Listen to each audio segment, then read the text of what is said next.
Right. I suppose I should do another video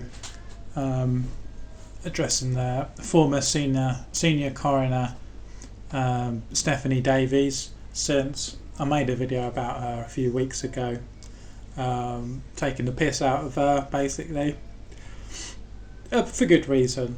But I mean, at the end of the day, it is all good. We've got a turncoat. We've got a rat jumping ship, one of the first to go, and how many more will follow. So basically, yeah, the Guardian and Channel 4 News are covering this. So she now thinks, after the Shu Lee panel, that there's maybe been a miscarriage of justice. She talks about that so I don't want this story to get lost, which is really important, that with Baby O, which was the one where they alleged Letby had, I don't know, well, they never specified, but she had somehow caused harm to the baby's liver by, I don't know, jumping on a bicycle or on a trampoline or something. You know, that they said they hadn't seen it. The prosecution said they hadn't seen damage like that apart from someone being in a bicycle accident or falling from a trampoline or something. And she's basically saying that the coroner never received, in the summary, that about the doctors inserting the needle. I mean, obviously it must have been somewhere, otherwise we wouldn't know about it. So that's kind of important. But what I wanted to talk about with this Stephanie Davies, she writes here, I stand by the review I did because I reported that there were gaps. Well, she reported a bit more than that. She was very suspicious in the beginning, but I feel almost guilty that it contributed to a police investigation being started, which led to convictions that I now believe are unsafe and a miscarriage of justice. Well, let's just see exactly what she had said last year. Bear with me. I'm looking at 128. She said,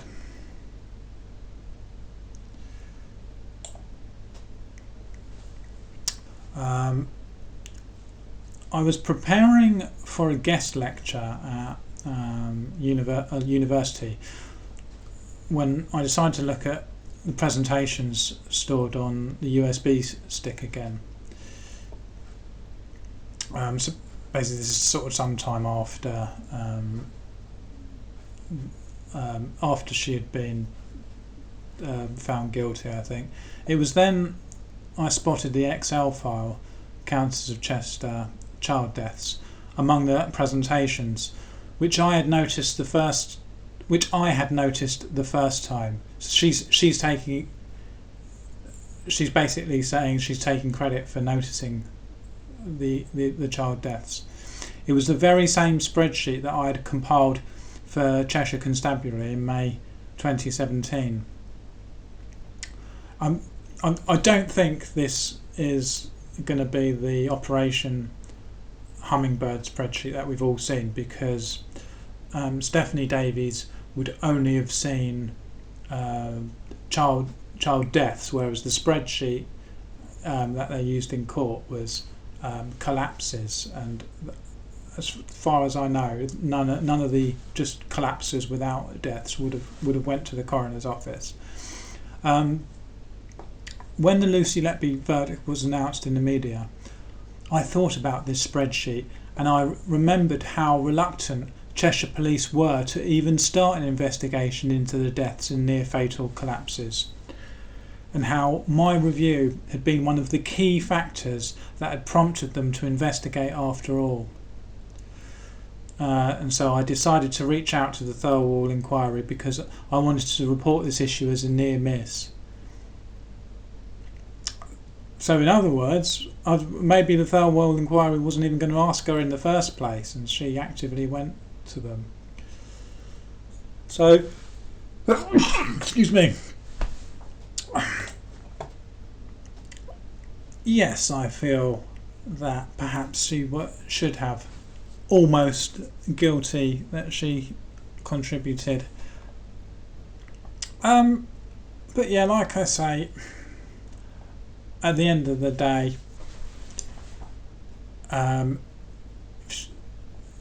she can see the writing on the wall, and a rat has left the ship, and so they're going to turn. She might be the first of many. But something else was of interest. So an investigation. This is the so Channel 4 were covering it as well with The Guardian. I'll put links into this. You may find those missing pieces, and the cause of deaths may need to be amended. So around a week later, my line manager, who went on to be the senior investigating officer, he said that my review was one of the main. That's Paul Hughes she's talking about. Reasons the police decided to investigate. How did you feel that your review was one of the main reasons that the police were sort of pursuing these inquiries? I was quite shocked, actually. There was no evidence anywhere of deliberate harm. When the guilty verdict came through, is that what you'd expected? I was expecting the jury to find Lucy Letby not guilty. That is interesting. Yeah, going back to what she said in the Thirlwall inquiry, what she just said there is interesting because she did actually write that here. About a week or two later, Paul Hughes visited my office. I think he was due to have a meeting with Mr. Moore because otherwise, whatever. In passing, Paul updated me on the police decision about whether or not they would investigate the hospital's concerns about the neonatal deaths. He told me that one of the main reasons the police decided to go ahead and investigate was because of the review I did. I remember being astounded by this, what she just said, as I did not think my review had that much impact. And my God, I would love to know what they have blanked out in this Thirlwall inquiry that they felt was insignificant. Was it that following sentence that she just gave right there about there being no actual tangible evidence? I then doubted myself, and I thought she must be a murderer.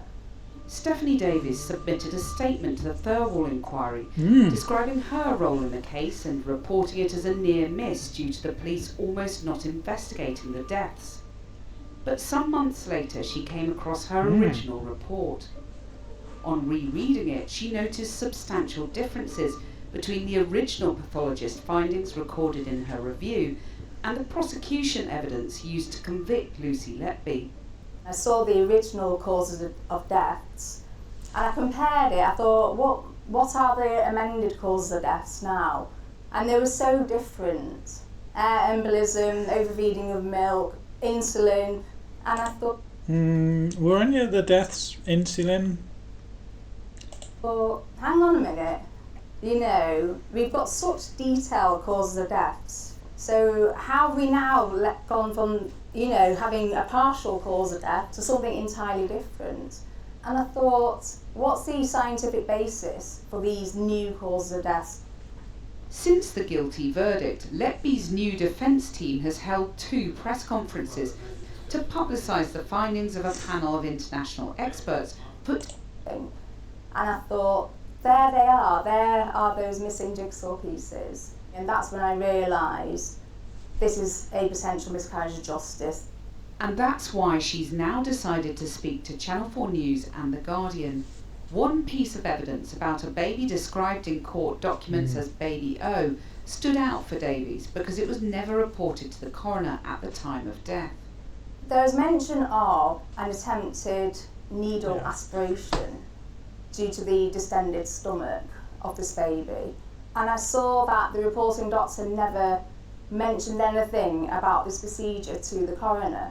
Steak So Brewery. in your experience, is it unusual, maybe even troubling, that that wasn't reported to the coroner? That's a missing jigsaw piece. Had the paediatric pathologist been aware of this attempted needle aspiration, would he have then not given the underlying cause of death as prematurity, but this procedure? And that would have meant for that baby that it's not a wholly natural cause of death. That got me really concerned. If they've missed off that information, what other information have they missed? The evidence about Baby O was huge. So, it's all good. But what does this tell you about all of these signed statements by so many different people at the Thirlwall inquiry that have basically, where everybody's towed the line and taken the official route, although a lot of people have been very, very careful with their wording as to say, you know, to almost sort of leave it open, especially JRM and Brewery. They were always very careful with to say, look, we weren't pointing the finger specifically at Letby. We just wanted to know what happened. They're very slippery like that. But what does this tell you about all of these statements of people that have been towing the company line, worthless? As soon as the shit hits the fan and they can see the writing on the wall, it's completely meaningless. I'll tell you what I'm going to do is I'm going to offer an amnesty to anyone else who wants to jump ship. The next person, I'll tell you what, I won't take the piss out of you. How about that?